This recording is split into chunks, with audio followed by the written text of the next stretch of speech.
Alors moi, je pratique la photo animalière depuis à peu près une trentaine d'années, même un petit peu plus. Je suis né ici en Maurienne, donc c'est une passion qui me prend beaucoup de temps. Avec ça, j'ai aussi un autre travail. Je ne fais pas que de la photo de nature, je fais aussi de la photo industrielle. J'ai la chance d'avoir une galerie photo que ma femme tient. Donc on peut vendre mes photos dans cette galerie à Lens-le-Bourg-Monsny. Et donc c'est une passion, hein, donc voilà. Et ce qu'il faut, c'est avoir du matériel. Le plus important, c'est aussi la paire de jumelles, très important pour repérer les animaux. Donc il faut aussi construire des affûts. Donc je construis des affûts, des caches, et je me mets à l'intérieur et j'attends des heures et des heures que l'animal vienne. Mais avant de mettre l'affût, bien entendu, je passe beaucoup de temps de repérage. C'est pour ça que les jumelles sont indispensables.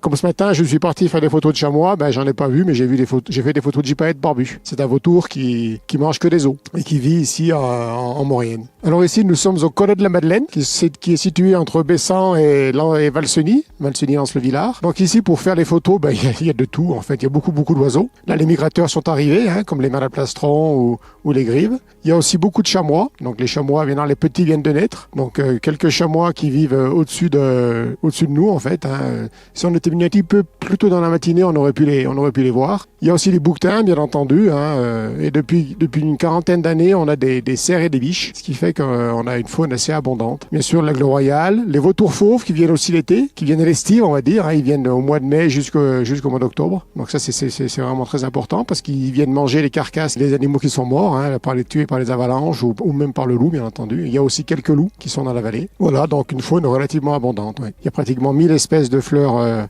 en vanoise et en maurienne. Donc vous avez toutes les fleurs possibles imaginables, les lys martagon, les lys orangés, les édelweiss, bien entendu, qui vivent en altitude. Il y a aussi, comme au printemps, nous avons ici plein de pissenlits. Toutes les prairies sont toutes jaunes. Et en plus, on a aussi des fleurs assez délicates. Hein, c'est les gentianes de coche qui fleurissent au printemps. Donc oui, il y a une flore assez abondante. C'est pas la peine d'avoir un gros matériel pour commencer. Maintenant, avec un bridge, c'est largement suffisant. Ce qu'il faut, c'est avoir du temps et il faut avoir beaucoup de patience parce que sinon, on n'y arrivera pas. Hein. Et au début, bien sûr, il faut aller dans le parc national de la Vanoise qui se trouve juste derrière nous, qui a été créé pour protéger les bouquetins des Alpes, qui a failli disparaître de Maurienne. Et heureusement, il y a un petit noyau qui est resté ici et qui a pu se développer. Donc, vous avez des bouquetins au-dessus de Bessan, des bouquetins dans la vallée de Carmignon, au plan du lac. Là, c'est assez intéressant. Aussi, au refuge de l'Arpon, il y a aussi pas mal de bouquetins. C'est difficile, c'est long pour y aller, mais c'est vraiment très joli.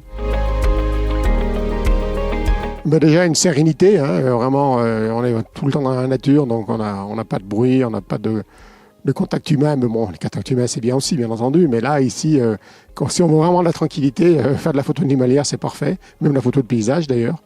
Donc ça apporte la sérénité et aussi une quiétude, quoi. On est vraiment cool, on n'est pas énervé par les bruits de la ville, par le stress.